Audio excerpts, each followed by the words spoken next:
Okay, so let's start with our class 3. ठीक है, कुछ लोग कुछ स्टूडेंट्स बोल रहा था कि थोड़ा सा ये लॉन्ग ड्यूरेशन का वीडियो बनाने से अच्छा होगा, ऐसा बोल रहा था. लेट्स सी, आज हम लोग थोड़ा सा स्ट्रेच करने की कोशिश करेगा. एक्चुअली क्या हो रहा था कि थोड़ा अपलोडिंग में ना, बड़ा फाइल को अपलोड करने में थोड़ा सा प्रॉब्लम हो जाता. फिर भी देखता है. ठीक है, आज हम लोग थोड़ा सा एटलीस्ट 40-45 ऐसा स्ट्रेच करने की कोशिश करेंगे. ठीक है, ओके. तो फर्स्ट क्लास में हम लोग अभी तक क्या क्या पढ़ लिया. नेशन और स्टेट का कंसेप्ट हम लोग पढ़ा है. ठीक है, और हम लोग ये सेकेंड क्लास में क्या बताया था कि कॉन्स्टिट्यूशन क्यों चाहिए. ठीक है, एंड व्हाट इज कॉन्स्टिट्यूशन हम लोग पढ़ा था. ठीक है, एंड हम लोग ये भी पढ़ा था कि power of government and rights of the rights of the citizens को बैलेंस करता है कॉन्स्टिट्यूशन. ठीक है, and we have also discuss that constitution is fundamental law of the country. ठीक है, तो अभी हम लोग थोड़ा आगे बढ़ेगा. अभी हम लोग जाएगा रियल में जो ये है इंडियन कॉन्स्टिट्यूशन.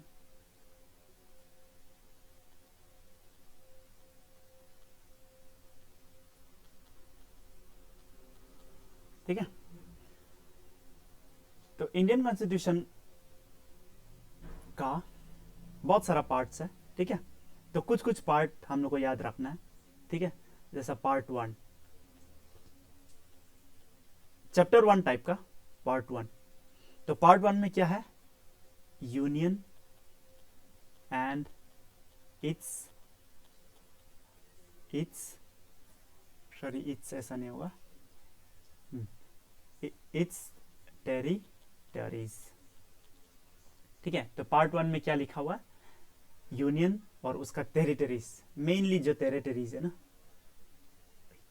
पार्ट 2 में क्या दिया हुआ है, सिटीजन्स. अभी फिर देखो, कनेक्ट करो जो हम पिछले बार पढ़ाया था. हम ये बताया था आप लोग को कि स्टेट का 4 कंपोनेंट बताया था. फर्स्ट कंपोनेंट था टेरिटरी, सेकंड कंपोनेंट था सिटीजन. दिख रहा है इधर, टेरिटरी, सेकंड, सिटीजन. ठीक है, तो हर समय कनेक्ट करके पढ़ो. ठीक है, ऐसे ही मत पढ़ो.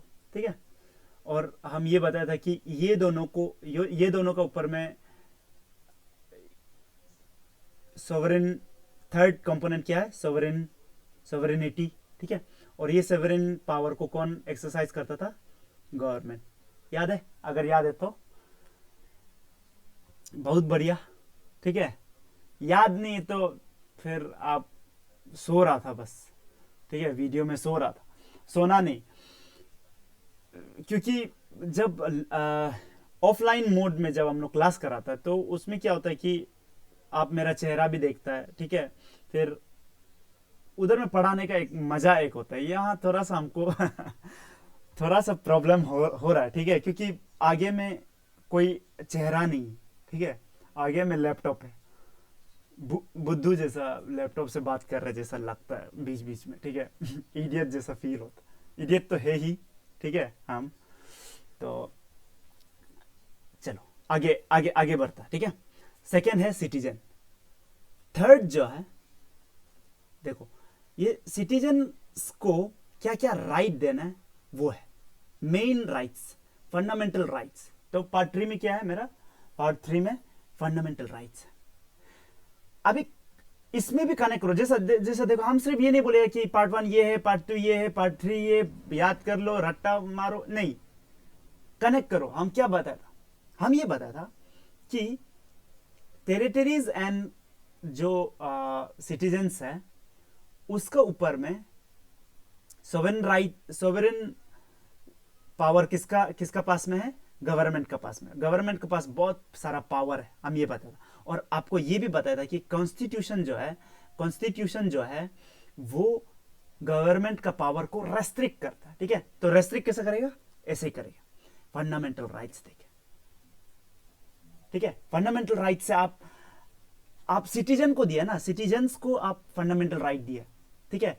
तो वो फंडामेंटल राइट को गवर्नमेंट पावर होके भी वायलेट नहीं कर सकता, ठीक है, एब्रिज नहीं कर सकता, ठीक है। फंडामेंटल राइट को गवर्नमेंट कंट्रावीन नहीं कर सकता, ठीक है, तो वायलेट नहीं कर सकता। तो ऐसा ही मेरा कॉन्स्टिट्यूशन जो है गवर्नमेंट का पावर को रेस्ट्रिक्ट करता है, ठीक है।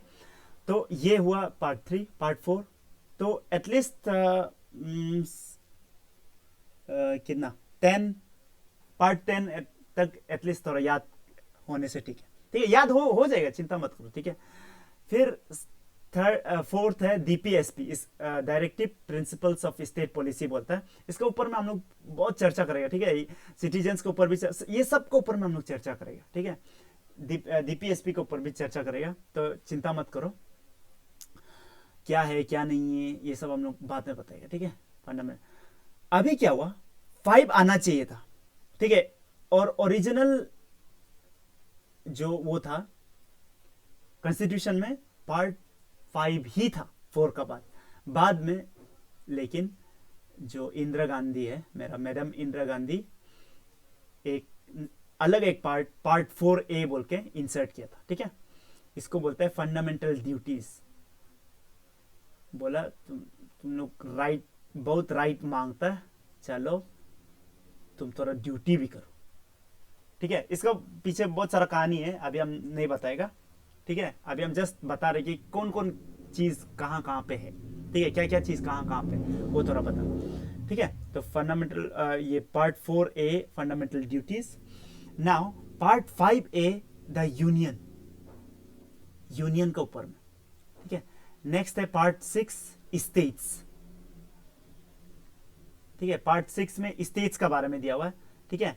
इधर में जैसा प्राइम मिनिस्टर ये सब इधर में आएगा, ठीक है। प्राइम मिनिस्टर, ये यूनियन कैबिनेट मिनिस्टर जितना भी, ठीक है, प्रेसिडेंट, वाइस प्रेसिडेंट सब इधर आएगा। इधर में हम लोग का क्या आएगा, सीएम और ये सीओ, काउंसिल ऑफ मिनिस्टर, ठीक है, स्टेट का, ठीक है, गवर्नर, ये सब इधर में आएगा, ठीक है। हम लोग इसको डिटेल में पढ़ेगा अब, ठीक है, अभी इतना टेंशन नहीं लेना। 7 तो डायरेक्ट रिपील्ड ही हो गया, ठीक है। लक्की नंबर 7 है, इसलिए तुम रिपील भी हो गया, इसलिए याद भी नहीं करना, लक्की हो गया आप लोग, ठीक है। तो ये हुआ 7। ओके, नाउ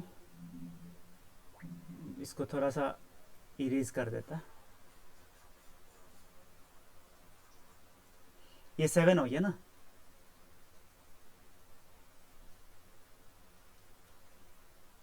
ओके 7, नाउ 8 में क्या है, 8 में यूनियन टेरिटरीज, ठीक है। स्टेट का बाद क्या आएगा, यूनियन टेरिटरीज। 6 का बाद डायरेक्ट 8 है, ठीक है, 7 रिपील हो गया। फिर 9 में है मेरा पंचायत, इंपॉर्टेंट है, ठीक है, पंचायत।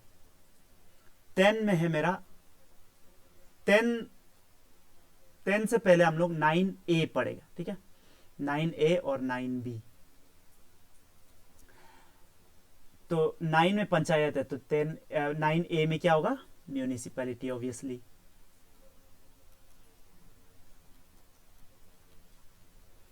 फिर 9B में क्या होगा, कोऑपरेटिव सोसाइटी, कोऑपरेटिव सोसाइटी, ठीक है। तो एटलीस्ट इतना तक याद करना, या 10 तक भी याद कर लो, अच्छा ही होगा। Scheduled and tribal areas. अच्छा एक बात सुनो, हम यहाँ बहुत चीज ऐसा शॉर्ट में लिखा है, देखो आप लोग जब भी ये पढ़ने बैठेगा ना मेरे साथ, तो आपका पास में लक्ष्मीकांत जो पॉलिटी बुक है वो होना जरूरी है, ठीक है। आप लेना ही है, सबको लेना है, ठीक है। बेस्ड ऑन दैट बुक हम पढ़ाएगा, ठीक है, ताकि आप लोग को इधर उधर भटकना ना पड़े, ठीक है। नहीं तो आप लोग ये कहाँ क्या कैसा हुआ ऐसा, तो एक सोर्स को आप अच्छा से पढ़ने के बाद आपका क्लियरिटी बढ़ता है। आप डिफरेंट सोर्सेस से पढ़ेगा, फिर आप कुछ कुछ उखाड़ नहीं पाएगा, ठीक है। आप सोचेगा कि हम ज्यादा सोर्स से पढ़ेगा तो हम ये विद्वान बन जाएगा, कुछ विद्वान नहीं बनेगा, ठीक है, सिर्फ पागल होगा, ठीक है। उससे अच्छा क्या करो, एक सोर्स रखो, लक्ष्मीकांत। उससे पहले, लक्ष्मीकांत से पहले अगर आप ये पढ़ सकता है, ये एनसीईआरटी क्लास 11 का, ठीक है, constitution, Indian constitution at work बोल के, ठीक है। उसको पढ़ने से आपका क्या होगा कि आपका अंडरस्टैंडिंग लेवल और डेप्थ होता है, ठीक है। वहाँ बहुत सिंपल वे में लिखा है, ठीक है, सिंपल वे में अच्छा से समझाया गया, ठीक है, चीज लोग। ओके, वही कि डिटेल में नहीं, ठीक है। डिटेल में कहाँ पे मिलेगा, आपका लक्ष्मीकांत में मिलेगा। तो लक्ष्मीकांत सबको लेना ही लेना है, ठीक है। जो भी लक्ष्मीकांत नहीं लेगा, इसका सोचेगा कि हम तो खतरा आदमी है, हम तो दिमागदार, बहुत बहुत बचपन से दिमागदार, बस हो गया, ठीक है। थोड़ा सा हम्बल रहो, ठीक है, अपना जितना ये वो सब ओवर कॉन्फिडेंस साइड करके, ठीक है, पढ़ाई को अच्छे से ध्यान दो, ठीक है। जो भी करना अच्छा से करना है, ठीक है। जब नहीं पढ़ना है तो बिल्कुल मत पढ़ो, ठीक है, कोई प्रॉब्लम नहीं है, सिर्फ पढ़ाई से ही आगे बढ़ेगा ऐसा तो है नहीं, ठीक है। तो जो भी करना है उसको अच्छा से करो, अगर ये कर ही रहे तो अच्छा से इसको करो, ठीक है। ये तो 11 में है सेंटर और स्टेट का रिलेशन, ठीक है, यूनियन और स्टेट का रिलेशन भी बोल सकता है, ठीक है। ऐसा बहुत सारा है, तो सिर्फ इतना तक याद करो, ठीक है। हम आगे का 12 ये सब और नहीं लिखिएगा, ठीक है। इतना तक याद करो, आने से इधर से आएगा, ठीक है। अगर इससे बाहर आ गया तो आप अनलकी समझ लेना, ठीक है, लेकिन पढ़ना नहीं, एक बार देख लो कि क्या कौन कौन क्या है। ये थोड़ा इंपॉर्टेंट हो सकता है कि 15, ठीक है, 15 में इलेक्शन है इसलिए वो इंपॉर्टेंट हो सकता है। बाकी सबको थोड़ा गोली मारो, ठीक है। जितना आप ज्यादा ये फैक्ट्स दिमाग में घुसाने की कोशिश करेगा ना, आपको भी तकलीफ होगा, ठीक है। तो ये सबसे बाहर आता है तो अनलकी समझ लेना, ठीक है। या तो जिसको बहुत याद करने का दिल है करो याद, लेकिन हम सजेस्ट नहीं करेगा, ठीक है। आप लोग ओके कोई कोई लोग होता है, कोई स्टूडेंट्स होता है, वो बोला हम याद करना चाहता है। कौन आप कौन होता हमको रोकने वाला, ऐसा टाइप का अगर कोई है तब यू आर मोस्ट वेलकम, ठीक है, वो तो अच्छा बात है, ठीक है। ओके, तो अभी हम लोग आगे बढ़ेगा। इसको ऊपर ले जाने का कैसा है, ओके, ठीक है, इतना, ठीक है। अभी हम लोग ये देखिएगा, देखो फिर ऊपर ले जाओ, ओके। देखो, कोई भी किताब में अगर आप देखिएगा ना, कोई भी किताब अगर आप खोल के देखिएगा तो किताब में क्या होता है, चैप्टर 1, चैप्टर 2, चैप्टर 3 ऐसा होता है, तो ऐसा होता है। लास्ट में क्या होता है, जब चैप्टर्स कंप्लीट होता है, लास्ट में क्या होता है, अपेंडिक्स होता है ना, ठीक है। अपेंडिक्स में क्या होता है, कुछ लिस्ट होता है ना, देखा होगा अगर ध्यान दिया हो तो, ठीक है। वैसा ही टाइप का कॉन्स्टिट्यूशन में भी ये पार्ट्स है, तो part 1, part 2, part 3, chapter 1, chapter 2, chapter 3 type का ही है, पार्ट 1, पार्ट 2, पार्ट 3, ठीक है। लास्ट में क्या है, ये पार्ट्स खत्म होने के बाद आपको एक चीज मिलेगी जिसको बोलते हैं शेड्यूल।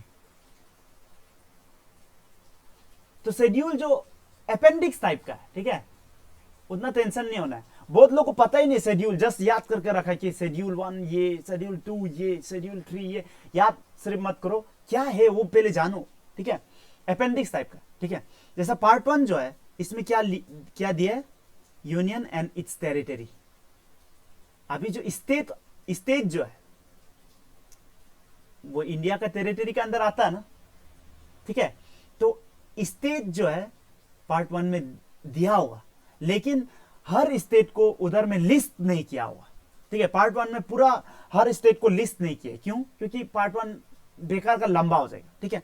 वो लिस्टिंग कहां किया है, लिस्टिंग आपका शेड्यूल 1 में किया, शेड्यूल 1 में, ठीक है। आपका स्टेट लोग का लिस्ट है, स्टेट लोग का लिस्ट है, और यूनियन टेरिटरीज लोग का भी लिस्ट है, ठीक है, समझ में आ रहा है। तो ये पूरा लिस्ट को अगर हम पार्ट 1 में घुसा देने से पार्ट 1 बहुत लंबा हो जाना था, ठीक है, लंबा नहीं होने देने के लिए इसको हम कहा डाल दिया, अपेंडिक्स टाइप का शेड्यूल्स में डाल दिया। तो शेड्यूल 1 में मेरा list of states and union territories, ऐसा टाइप का शेड्यूल 2 है, शेड्यूल 3 है। तो हर शेड्यूल का अभी हम लोग देखिएगा, ठीक है। शेड्यूल 1, शेड्यूल 1 अभी अभी बताए क्या है, स्टेट्स एंड यूनियन टेरिटरीज। आप लोग पूरा लिखिएगा, ठीक है, या तो लक्ष्मीकांत खोल के रखिएगा, देखते जाइएगा। शेड्यूल 2 में क्या है याद करना है, ठीक है, ये शेड्यूल को तो पूरा याद करना, ठीक है, शेड्यूल ज्यादा भी नहीं है, ठीक है, तो इतना टेंशन नहीं होना है, 12 शेड्यूल है, याद कर लेना, ठीक है, क्योंकि यहां से क्वेश्चन आता रहता, ठीक है। पार्ट अगर आपको याद नहीं करना है, हम नहीं बोलेगा कि याद मत करो, लेकिन पार्ट का जो क्वेश्चन है, पार्ट में जो क्वेश्चन आता है, कौन सा पार्ट में क्या चीज है, उससे ज्यादा क्वेश्चन इधर में आता है शेड्यूल्स में, इसलिए इसको स्टार मार के रखो शेड्यूल्स में, ठीक है। शेड्यूल 1 में स्टेट्स एंड ये यूनियन। शेड्यूल 2 में है मेरा क्या, सैलरी एंड एमोल्यूमेंट्स, ठीक है, सैलरी कितना मिलता है, क्या मिलता है, और क्या क्या मिलता है साथ में, गाड़ी घोड़ा, ठीक है, नौकर चाकर, ये सब, ठीक है, ये सब ऐसा ऐसा करके सबको हमको याद करना है, ठीक है। Schedule 1 schedule 2, schedule 1 schedule 2। तो इसका एक याद करने का तरीका है, इसको थोड़ा लिख लो सब लोग, TEARS, tears of old PM, prime minister, ठीक है। फर्स्ट जो शेड्यूल है वो टेरिटरी के ऊपर में डिपेंड हो, ठीक है, टेरिटरी। तो फर्स्ट में टेरिटरी के अंदर में क्या क्या होगा, स्टेट और यूनियन टेरिटरी, ठीक है। तो ये आपको याद हो गया, ठीक है, टी आपको याद हो गया। वेट, फिर ई है इमोल्यूमेंट्स, ये, ठीक है, इमोल्यूमेंट्स, ठीक है। सेकेंड शेड्यूल में क्या है मेरा, इमोल्यूमेंट्स।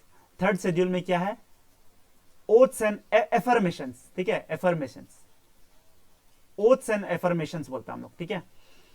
तो जब भी कोई ओथ्स लेता है, ठीक है, ओथ जब लेता है ना प्राइम मिनिस्टर की, हम ये करेगा, ये करेगा, हम कॉन्स्टिट्यूशन को फॉलो करेगा, ऐसा ओथ होता है, ठीक है।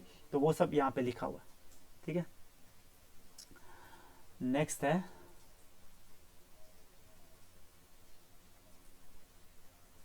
आर मतलब राज्यसभा, ठीक है, राज्यसभा का सीट, ठीक है, सीट एलोकेशन राज्यसभा का यहां दिया हुआ, ठीक है।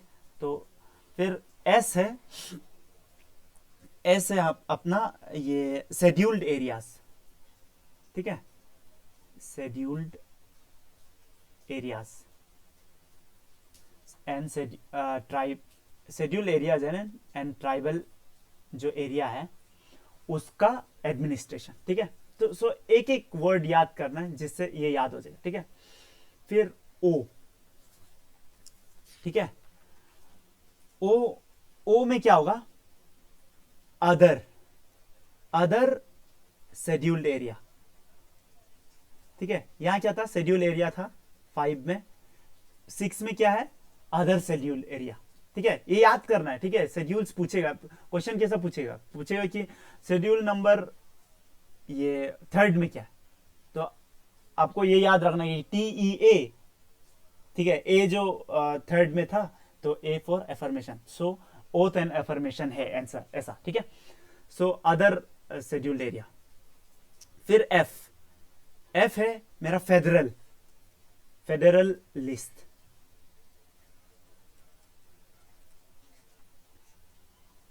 ठीक है। अभी फेडरल क्या है, ठीक है, बहुत लोगों को टेंशन हो जाए, ये फेडरल वर्ड कहां से आया, ठीक है, इसको थोड़ा समझाओ, क्यों जादू दिखा रहा है ये सब, ठीक है, होगा। तो फेडरल बता रहा है, ये सेंटर है, ये मेरा स्टेट है, ठीक है।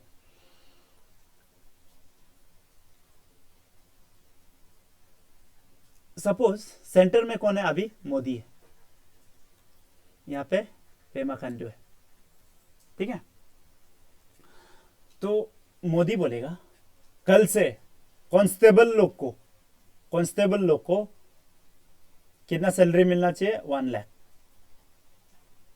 कांस्टेबल लोग को, ठीक है। तो कांस्टेबल माना पुलिस है, तो पुलिस कांस्टेबल को 1 लाख सैलरी मिलना चाहिए बोले।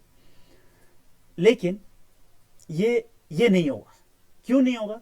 क्योंकि पुलिस जो है मेरा सेंटर का अंदर नहीं आता, स्टेट का अंदर आता, ठीक है। कल मोदी अगर बोलेगा कि पुलिस को कुछ ये देगा, क्या देगा, डायरेक्शन अगर देगा ना, डायरेक्शन अगर देगा तो क्या होगा, तो सेंटर नहीं दे सकता है, उसका डायरेक्शन मानेगा भी नहीं, ठीक है। क्यों?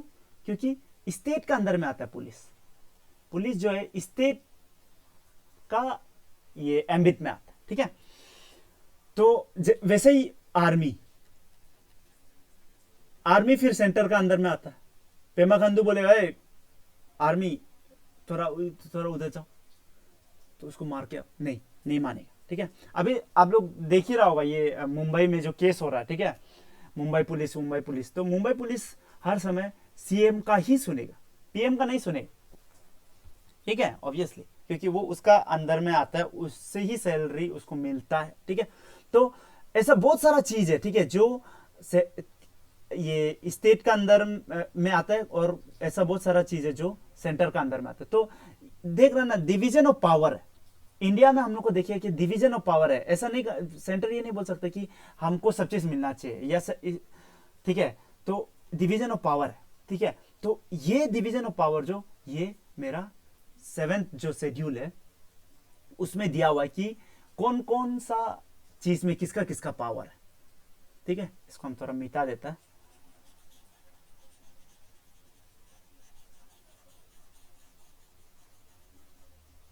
ओके, देखो ब्लू लेता, इसमें क्या है, 7th शेड्यूल में 3 लिस्ट है, यूनियन लिस्ट, स्टेट लिस्ट और कंकरेंट लिस्ट, ठीक है। यूनियन लिस्ट में जो भी दिया हुआ है, जितना भी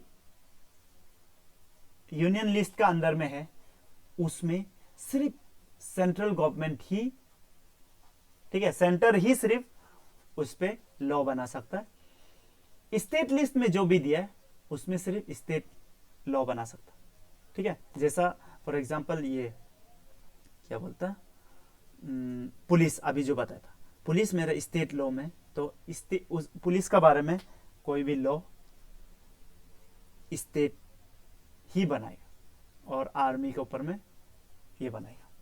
और कुछ कुछ चीज होता है जो दोनों का अंदर में कंकरेंट लिस्ट में आता है, ठीक है। जैसा एजुकेशन के ऊपर में स्टेट भी बना सकता है, सेंटर भी बना सकता है, ठीक है। तो ऐसा 3 लिस्ट है बस, ठीक है। कंकरेंट लिस्ट में दोनों बना सकता है, ये याद रखो, ठीक है। अगर कभी भी ये दोनों का बीच में कंफ्लिक्ट होता है, conflict between centre and state, ठीक है, तब सेंटर का ही माना जाएगा मेन, ठीक है। तो ये याद रखना, ठीक है।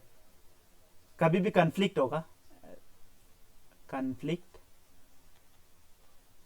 तो किसको माना जाएगा, सेंटर को माना जाएगा मेन, ठीक है। अभी देखो आप लोग को ये मिल गया होगा, क्या बोलता है, उस दिन अंगू ये ग्रुप में शेयर किया था, ठीक है, नोट्स, मेरा स्टूडेंट है, तो उसको डाउनलोड कर लेना, ठीक है, उससे पढ़ना है, ठीक है, वहां पे जो लिखा हुआ है उससे पढ़ना है, ठीक है। तो यहाँ पे तो हम बहुत कुछ नहीं लिख रहे हैं, बहुत लिखने में थोड़ा मुश्किल हो रहा है पेन टैबलेट में, तो उससे लिख लेना, ठीक है। जब भी कन्फ्लिक्ट होगा ये दोनों का बीच में, ये कंकरेंट लिस्ट से, तो सेंटर को ही मिलेगा। और एक चीज होता है residuary power. Residuary power, residuary मतलब जो बच गया, ठीक है। रेसिडुअरी मतलब क्या है, जो बच गया, ठीक है। रेसिडुअल, रेसिडुअरी, जैसा देखो पहले जमाना में इंटरनेट नहीं होता था, तो इंटरनेट नहीं होता था तो साइबर क्राइम भी नहीं होता था। धीरे धीरे इंटरनेट बढ़ा, साइबर क्राइम आना शुरू हो गया।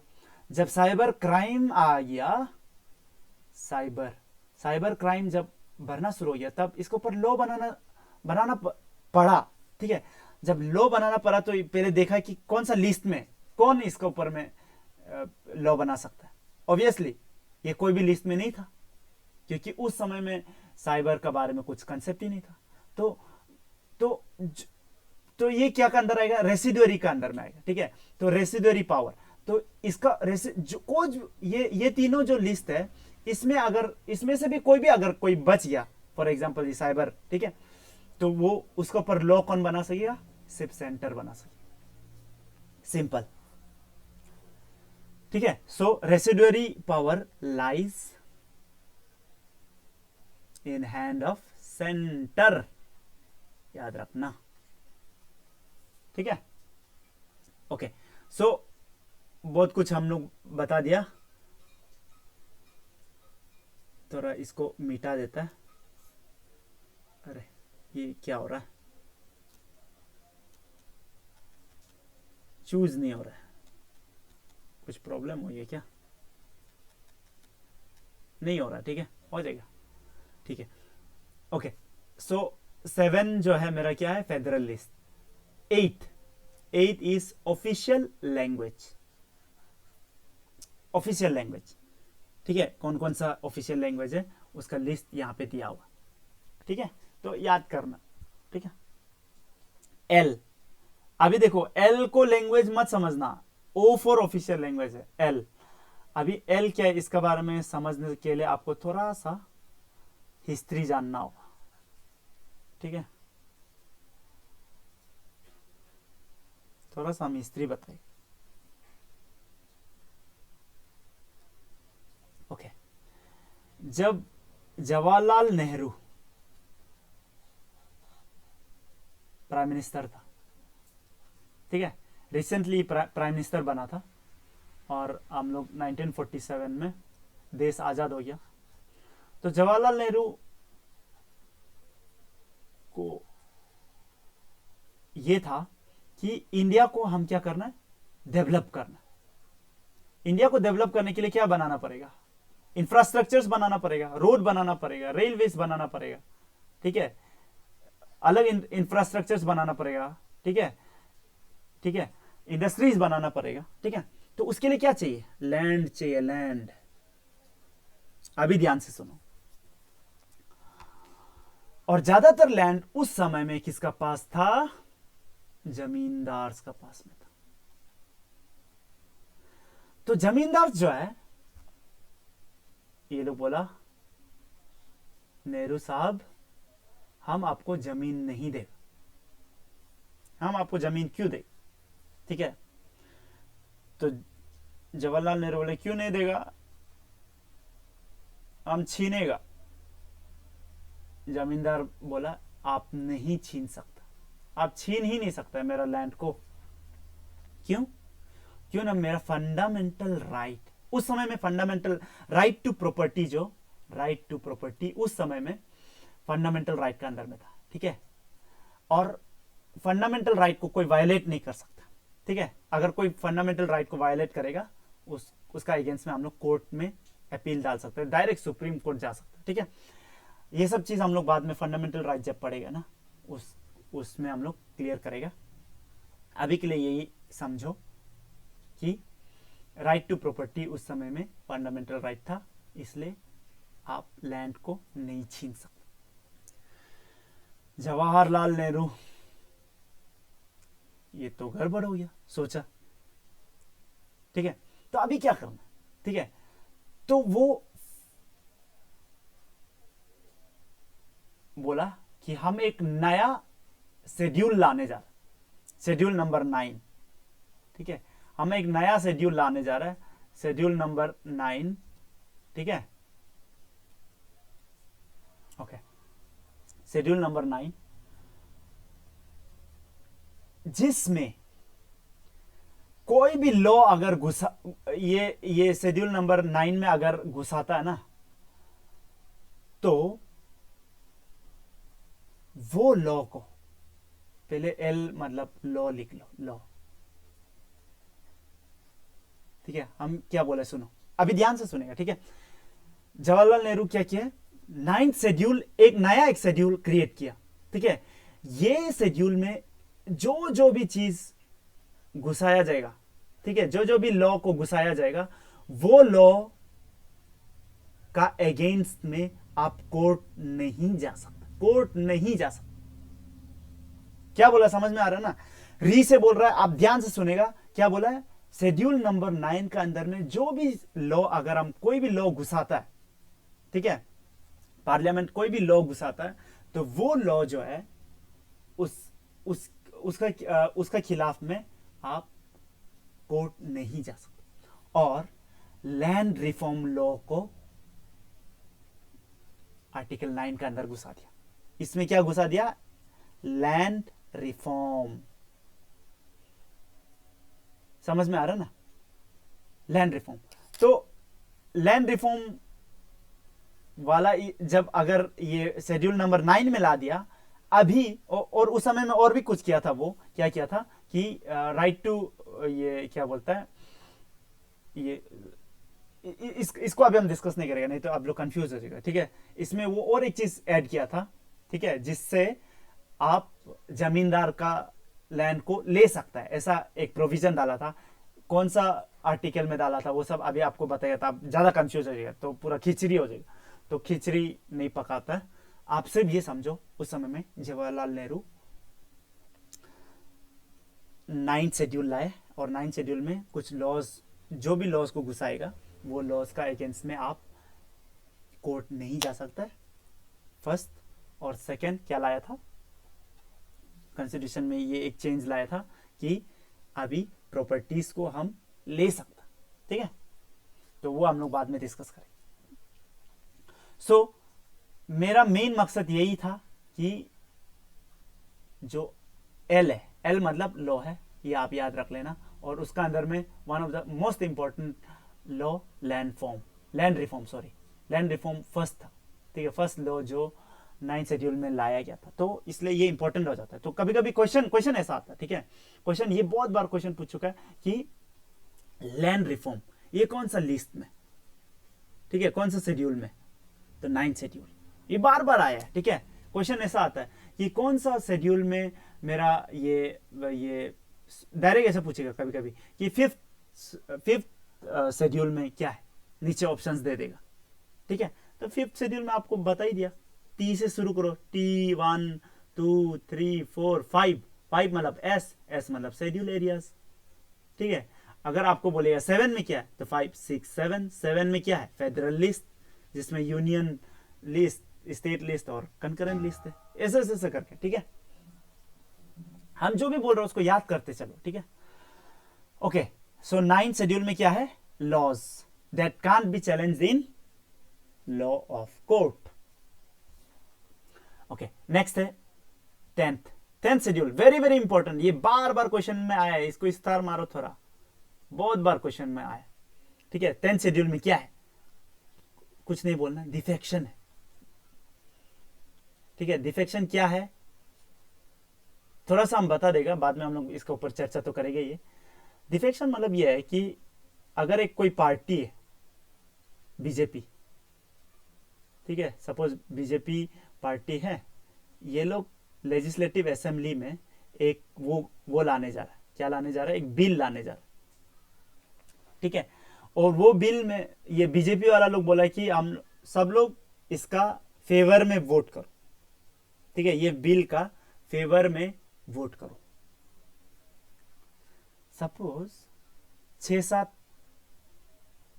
एमपी नहीं किया, उल्टा उसका अगेंस्ट में वोट कर दिया, तो क्या हो रहा है, इसको बोलता है डिफेक्शन, कि डिफेक्ट कर दिया। वो एमपी जो है, वो 6-7 जो एमपीज है, वो एमपीज लेजिस्लेटिव असेंबली है तो एमएलएज हो जाएगा। एमएलएज जो है वो लोग अपना जो पार्टी है उसका बात नहीं माना है, उसको धोखा दे दिया इन ए वे, ठीक है, डिफेक्ट कर दिया बोल, इसको बोलते हैं डिफेक्शन, ठीक है। तो अगर ऐसा होने से, अगर ऐसा कोई डिफेक्ट करता है तो उसमें क्या क्या होगा, उसका पीछे में उसका कोई पनिशमेंट है कि नहीं है, उसका पीछे उसको उसको क्या क्या किया जा सकता है, हटाया जा सकता है क्या, तो वो सब लॉ कहाँ दिया हुआ है, मेरा शेड्यूल नंबर 10 में दिया हुआ, ठीक है। 10 तक तो याद करने, 10 तक तो याद कर लो, ठीक है, टीयर्स ऑफ ओल्ड पीएम। और 11-12 तो बहुत इजी है। 11 है पंचायती, 12 है मेरा म्यूनिसिपैलिटी, वेरी वेरी इजी, ठीक है। तो टीयर्स ऑफ ओल्ड पीएम से मेरा शेड्यूल्स याद हो जाएगा। इतना तक तो क्लियर है, ठीक है। इतना अगर क्लियर है तो कितना समय हो गया हमको पता नहीं, ठीक है, हम कब शुरू किया था। चलो थोड़ा सा लंबा खींचता है इस बार, ठीक है। तो ये क्लियर हो गया ना, ओके। तो अभी देखो आज का क्लास में, ये नीचे नहीं आ रहा, क्या हो गया, आज का क्लास में हम लोग कुछ नहीं किया अभी तक। क्या क्या किया, पार्ट्स बताया और शेड्यूल्स बताया, ठीक है। कौन कौन पार्ट्स कहाँ कौन कौन सा पार्ट में क्या क्या है वो बताया, और कौन कौन सा शेड्यूल में क्या क्या है वो बताया। सिर्फ इतना ही अभी तक हम लोग पा रहे हैं, और अभी तक तो पॉलिटिक्स शुरू भी नहीं हुआ, ठीक है। ये जस्ट हम थोड़ा याद करने वाला चीज सब थोड़ा बता दिया, ठीक है। तो याद तो थोड़ा करना पड़ेगा, ठीक है। हालांकि मेरा ज्यादातर फोकस कंसेप्चुअल क्लियरिटी में होगा, लेकिन याद तो थोड़ा करना पड़ता है, क्योंकि ये जो हम लोग का जो एपीसीएस है ना, इसमें जो क्वेश्चंस होता है उसमें ये लोग बहुत बार ज्यादा ही फैक्चुअल चीज पूछ देता, ठीक है, ज्यादा ही ओवर फैक्चुअल चीज पूछ देता, तो इसलिए याद करना पड़ता है थोड़ा, ठीक है। ये लोग को हम बोलते हैं फालतू क्वेश्चन। ये सब एक्चुअली में आपका टैलेंट चेक ही नहीं कर रहा, ये आपका मेमोरी चेक कर रहा, ठीक है। तो मेमोरी जो चेक कर रहा है वो तो इसलिए ये लोग को हम बोलते हैं फालतू क्वेश्चन, जो ज्यादा ही फैक्चुअल जो क्वेश्चन होता है ना। तो आप यूपीएससी का क्वेश्चंस अगर उठा के देखिएगा ना, तो ऐसा फालतू क्वेश्चंस नहीं पूछेगा, फैक्चुअल क्वेश्चंस ज्यादा नहीं होते उसमें, आपका कंसेप्चुअल क्वेश्चन ज्यादा होता है। फैक्चुअल क्वेश्चन पूछने से भी बहुत कम, वो भी न्यूज बेस्ड, ठीक है, न्यूज बेस्ड होगा।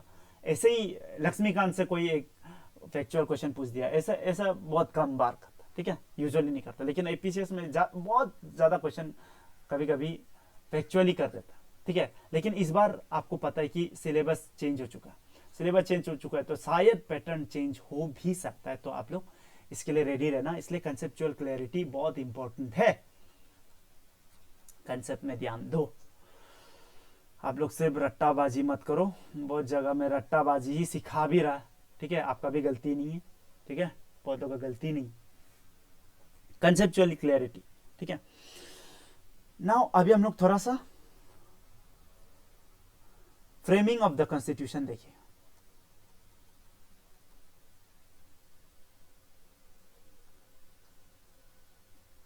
ये अलग कलर चूज नहीं हो रहा, क्या हो रहा है पता नहीं, ठीक है। नेक्स्ट टॉपिक है अपना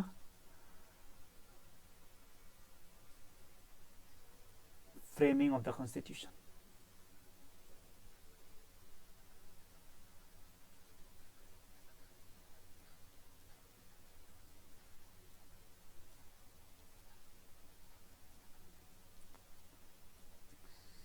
आपका जो मटेरियल है, जो वो अंगू शेयर किया था, उसमें उसमें तो क्लियरली दिया हुआ है, ठीक है। आप उसको डाउनलोड कर लेना, ठीक है। और जिसको नहीं हो पा रहा है उसको, उसका लिंक शायद हम ये नीचे डिस्क्रिप्शन में दे देगा, ठीक है, वहां से डाउनलोड कर लो या तो, ठीक है। फ्रेमिंग ऑफ द कॉन्स्टिट्यूशन आप हम लोग पढ़े, ठीक है। तो कभी कुछ फैक्चुअल क्वेश्चंस देख लो। ये आइडिया ऑफ कॉन्स्टिट्यूएंट असेंबली। मत डरो, क्या है अभी हम बताएगा, ठीक है। ये कॉन्स्टिट्यूशन को बनाया कौन है, ठीक है, तो वो है एक असेंबली है, कॉन्स्टिट्यूएंट असेंबली। कैसा बना, क्या बना, कैसा नहीं हुआ था, क्या नहीं हुआ था, वो सब हम लोग डिस्कस करेंगे, चिंता मत करो, ठीक है। ये तो कॉन्स्टिट्यूशन को कौन बनाया, कॉन्स्टिट्यूएंट असेंबली बनाया, ठीक है। तो कॉन्स्टिट्यूएंट असेंबली का फर्स्ट ये आइडिया कौन दिया था, ठीक है, ये कभी कभी क्वेश्चन में आ जाता है, तो याद रखना M.N. रॉय, ठीक है। ऐसा क्वेश्चन यूपीएससी में तो आजकल पूछेगा भी नहीं, एपीसीएस में आपको पूछ सकता है, तो रेडी रहना। 1934 में M.N. रॉय दिया था, M.N. रॉय दिया था, ये याद करो उतना, ये जस्ट आइडिया के लिए कि इतना पहले देखो 1947 में हम लोग का ये हुआ, ठीक है, उससे कितना पहले देखो इंडिपेंडेंस से कितना पहले वो कॉन्स्टिट्यूएंट असेंबली का थॉट्स रख चुका था, ठीक है। ओके, तो ये फ्रेमिंग ऑफ कॉन्स्टिट्यूशन जानने के लिए हमको थोड़ा सा हिस्टोरिकल बैकग्राउंड देखना पड़ेगा, हिस्टोरिकल बैकग्राउंड, ठीक है ना। ओके, हमको पता है कि 1915 में अपना गांधी जी साउथ अफ्रीका से वापस आया था, ठीक है, रिटर्न कर गया था, ठीक है, ये हम लोग को पता है। ओके, थोड़ा सा हिस्ट्री जानना जरूरी है, ठीक है। इसके बाद थोड़ा सा हिस्ट्री पढ़ ही लेता थोड़ा सा, ताकि आपको थोड़ा सा रिवाइज हो जाओ, ठीक है। तो तीन मेजर बड़ा मास मूवमेंट क्रिएट किया था Gandhi ji, non cooperation movement, civil disobedience movement और क्विट इंडिया मूवमेंट, ये तीन, ठीक है, ये याद रखना। नॉन कोऑपरेशन मूवमेंट कब किया था, 1921 में, ठीक है। सिविल डिसओबीडियंस मूवमेंट 1930 में और क्विट इंडिया मूवमेंट 1942 में। 20s में एक, 30s में एक और 40s में एक, ठीक है, सिंपल। नॉन कोऑपरेशन मूवमेंट क्यों शुरू किया था, आपको याद होगा जालियनवाला बाग मैसाकर जो हुआ था ना, ठीक है, ये आप हिस्ट्री में पढ़ा होगा, जिसको जो जो अभी तक हिस्ट्री में नहीं पढ़ा है तो वो सुनो, ठीक है, याद कर लो। जालियनवाला बाग मैसाकर हुआ था और साथ में मेरा रावलाट एक्ट पास हुआ था, ठीक है। रावलाट एक्ट पास होने का कारण नॉन कोऑपरेशन मूवमेंट शुरू किया था, ठीक है। फिर दांडी मार्च शुरू होने का साथ साथ मेरा ये सिविल डिसओबीडियंस मूवमेंट शुरू हो गया था, ठीक है। बाद में सिविल डिसओबीडियंस मूवमेंट का बाद राउंड टेबल कॉन्फ्रेंस हुआ था, ठीक है, आप याद कर लो, थोड़ा सा हम बता दे रहे हैं। राउंड टेबल कॉन्फ्रेंस हुआ था, फिर क्रिप्स मिशन आया था, फिर बाद में क्विट इंडिया मूवमेंट हो गया था, ठीक है। तो ये तीन गांधी जी का तीन ब्रह्मास्त्र चलाया था, किसका अगेंस्ट, ब्रिटिशर्स का अगेंस्ट, ठीक है। तो ये सब का बीच में आफ्टर सिविल डिसओबीडियंस मूवमेंट एक इंपॉर्टेंट चीज हुआ था पॉलिटी का नजरिए से अगर हम देखिए तो 1935 में,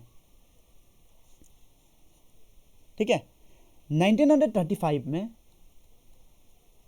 गवर्नमेंट ऑफ इंडिया एक्ट 1935 आया था, ठीक है। ब्रिटिशर्स लोग बोला कि चलो अब लोग को हम लोग बहुत तंग कर चुका है, अब लोग भी बहुत मांगा है, चलो लेट्स गिव यू इलेक्शन, अभी से आप लोग को इलेक्शन का वो दिया जाएगा, ठीक है। इलेक्शन मतलब क्या, इलेक्शन मतलब रिप्रेजेंटेटिव गवर्नमेंट, रिप्रेजेंटेटिव लिख लेना, ठीक है, रिप्रेजेंटेटिव गवर्नमेंट, रिप्रेजेंटेटिव गवर्नमेंट मतलब क्या है कि जो भी गवर्न करेगा, हमको जो गवर्न करेगा वो हम लोग का ही रिप्रेजेंटेशन होगा। जैसा हम लोग जब एमएलए को, एमएलए जो होता है ना, एमएलए जो जीतता है, वो एक पर्टिकुलर एरिया का रिप्रेजेंटेशन है, ठीक है। तो जब भी इलेक्शन होगा ना, उसको हम लोग बोलते हैं रिप्रेजेंटेटिव गवर्नमेंट, ठीक है।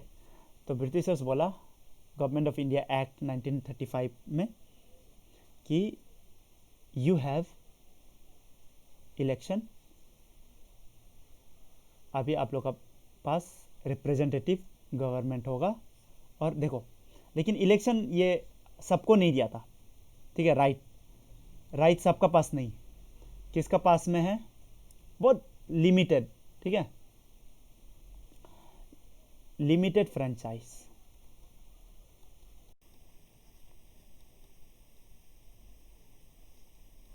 लिमिटेड फ्रेंचाइज दिया था, सबको नहीं दिया था, ठीक है। स्पेशली थोड़ा पावरफुल लोग को ही दिया था, ठीक है।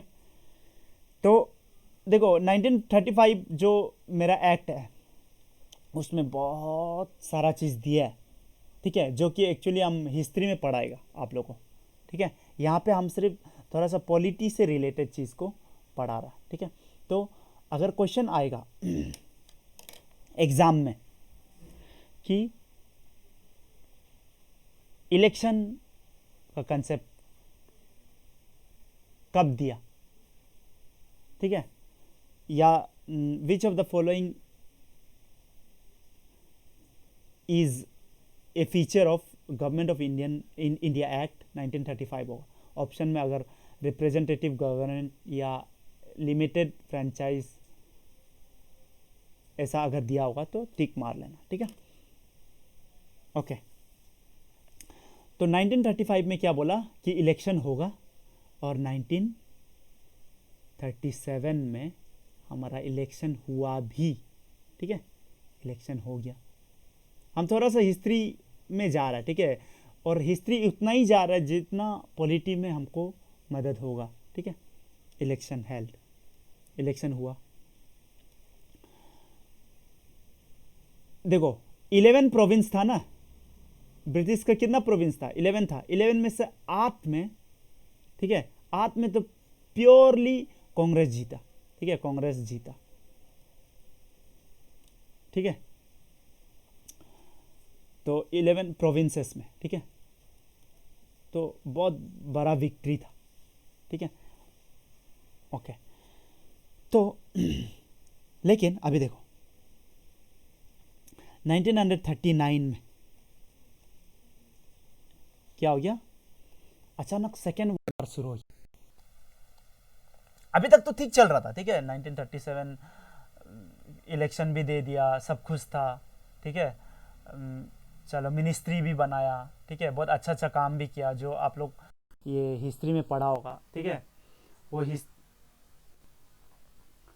तो 1939 में जब वर्ल्ड वार शुरू हो गया, सेकेंड वर्ल्ड वार, ठीक है, तो उस समय में लिन, ये क्या बोलता है, यूके का जो पीएम था वो लिनलिथ, ठीक है, वो एक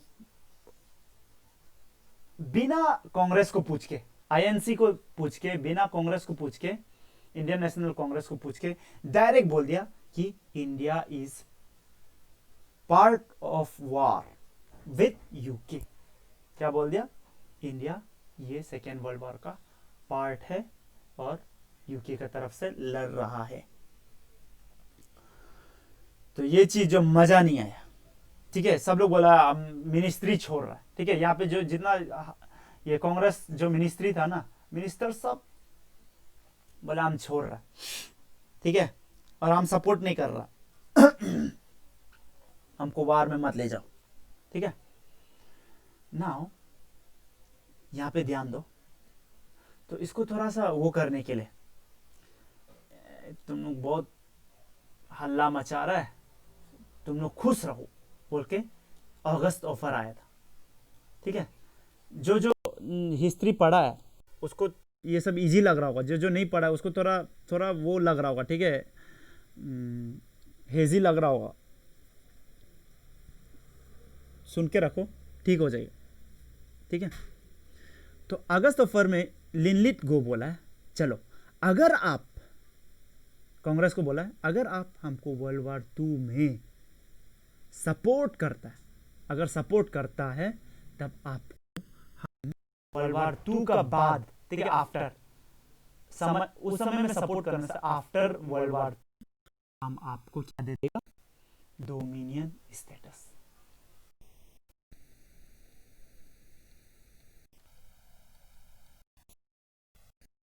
डोमिनियन स्टेटस क्या, ठीक है, बहुत सिंपल है, सिर्फ देख के तो लग रहा कि ये वर्ड से क्या क्या वर्ड यूज कर दिया बोल के लग रहा ना, लेकिन बहुत सिंपल है। डोमिनियन स्टेटस मतलब ये है, देखो उस समय में, उस समय का, ठीक है, उस समय में जो ऑस्ट्रेलिया था, देखो ये थोड़ा सा मैप का अगर कंसेप्ट होने से ना, आप थोड़ा सा ध्यान देना कि ये मेरा नॉर्थ अमेरिका है, तो ये अगर मेरा साउथ अमेरिका है, यहाँ पे मेरा क्या है, अफ्रीका है, ठीक है, यहाँ पे मेरा एशिया है, इंडिया है, एशिया है, चाइना है, यहाँ पे मेरा पूरा यूरोप है, ठीक है, यहाँ पे जावा सुमात्रा लोग है, यहाँ बोर्नियो आइलैंड है, ठीक है, यहाँ पे मेरा क्या है,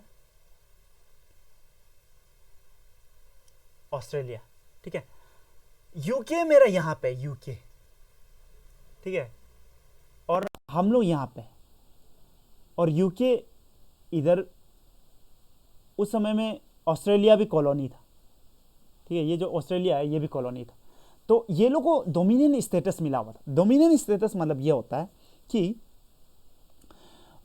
वहां पे जितना भी गवर्नमेंट है ना, गवर्नमेंट वहां का आदमी ही चलाओ, ठीक है, लेकिन लेकिन वो लोग सब किसका अंदर में है, क्वीन का अंदर में, क्वीन ऑफ इंग्लैंड का अंदर में है, ठीक है, तो हेड ऑफ द जो कंट्री है, हेड ऑफ द स्टेट बोलता है, ठीक है, स्टेट जो कौन है, वो क्वीन ही है, और लेकिन गवर्न कौन कर रहा है, वहां का खुद का आदमी।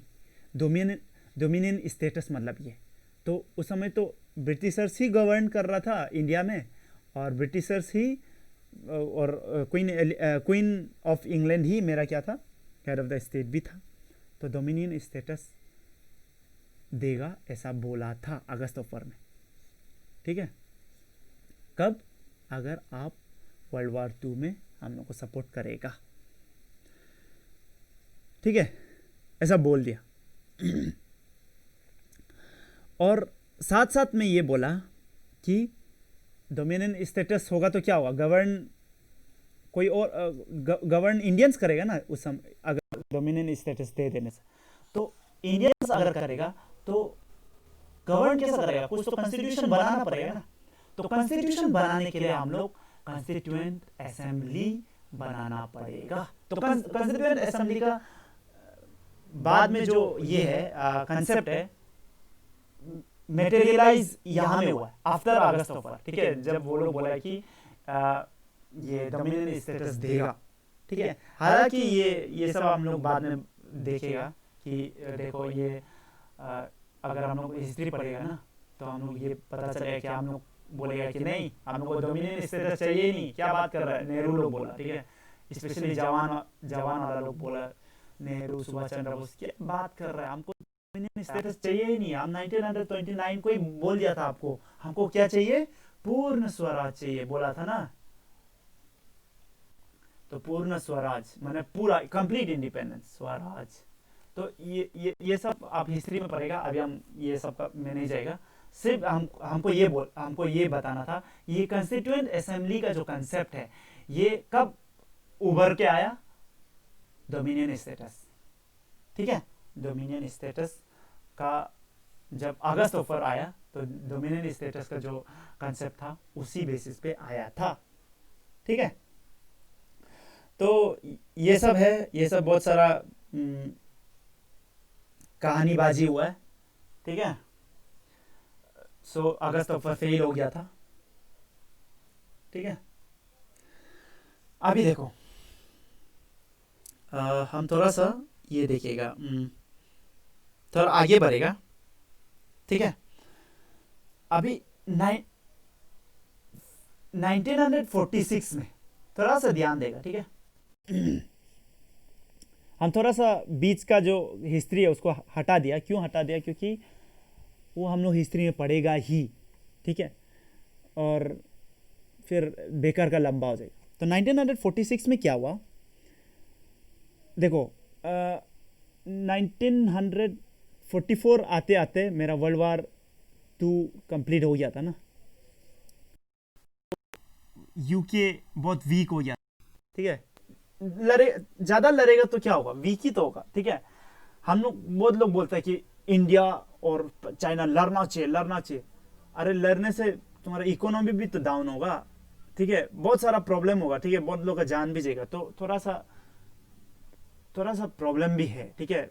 तो फुल फ्लेज वार के लिए हम लोग सोचना भी नहीं चाहिए, ठीक है, वो अच्छा नहीं होता। ओके, यूके, तो यूके का प्रेस्टीज भी डाउन, ठीक है। साथ में अलग पावर एमर्ज हो गया था, यूएसए और यूएसएसआर, ठीक है, ये लोग ज्यादा पावरफुल हो गया था। और ये यूएसए तो डायरेक्ट बोलता था कि कॉलोनी लोग को ये इंडिपेंडेंस दे दो, ठीक है। साथ साथ में यूके में लेबर पार्टी आ गया था, ठीक है। तो 1946 में यूके बोला, एक मिशन भेजा इंडिया में, इसको बोलते हैं, ठीक है, कैबिनेट मिशन।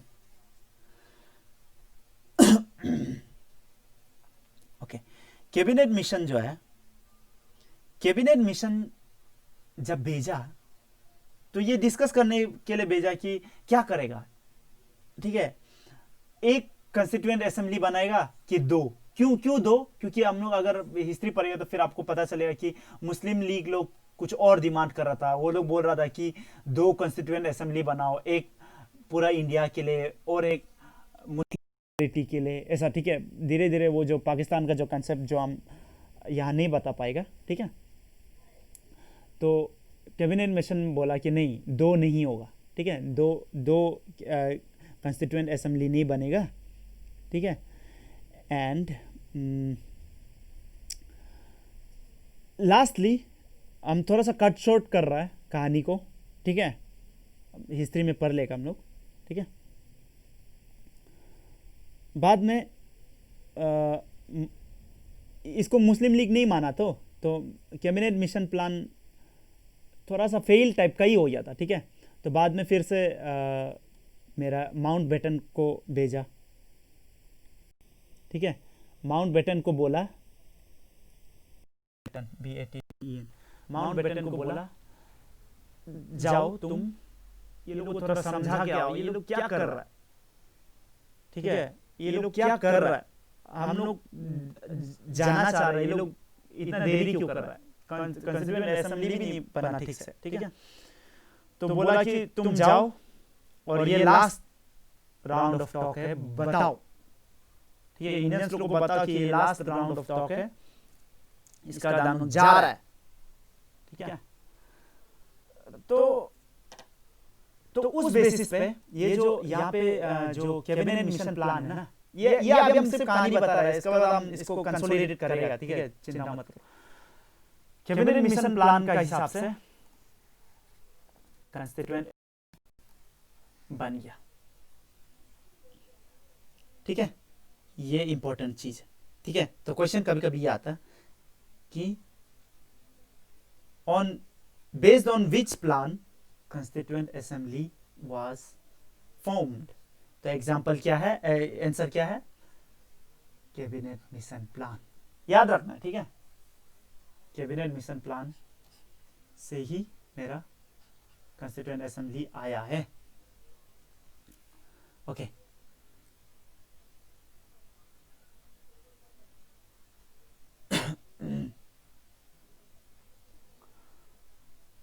ओके, इतना तक तो क्लियर है ना? अच्छा, इसमें और एक चीज, ये इंपॉर्टेंट पॉइंट ये है कि इसलिए कंस्टिट्यूएंट असेंबली जो क्या है, सोवरेन नहीं है, ठीक है। Constituent assembly is was not लिखो, क्योंकि बाद में ये हो गया था,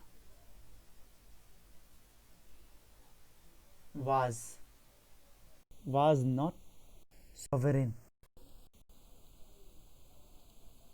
क्यों सोवरेन नहीं ये बोल रहा है? क्योंकि सोवरेन मतलब क्या बोला था, हम फर्स्ट क्लास में बताया था। सोवरेन मतलब अनडिस्प्यूटेड लीगल अथॉरिटी।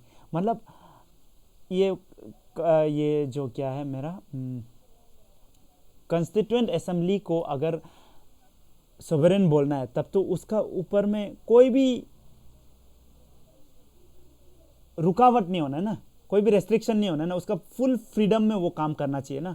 लेकिन वो तो कैबिनेट मिशन प्लान से आया, ठीक है, वो कैबिनेट मिशन प्लान के हिसाब से थोड़ा काम कर रहा है, इसलिए हम लोग बोलते हैं कि कैबिनेट मिशन ये constituent assembly was not sovereign. ठीक है, ये एक इंपॉर्टेंट पॉइंट है। ठीक है, कंसेप्चुअल पॉइंट है, ये सब तो बताएगा नहीं कोई। ठीक है, तो आप लोग थोड़ा यहीं से ले लो। ओके, तो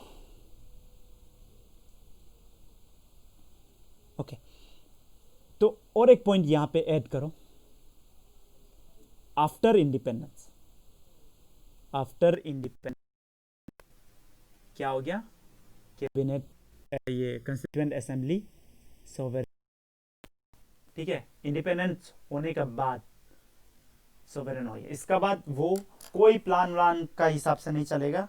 ठीक है, उसका पास फुल पावर, कंस्टिट्यूएंट असेंबली के पास फुल पावर है कॉन्स्टिट्यूशन बनाने का।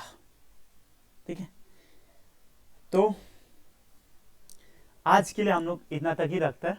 ठीक है, we will meet in next class. Till then study well and study smart. ठीक है, and till then take care, God bless you all.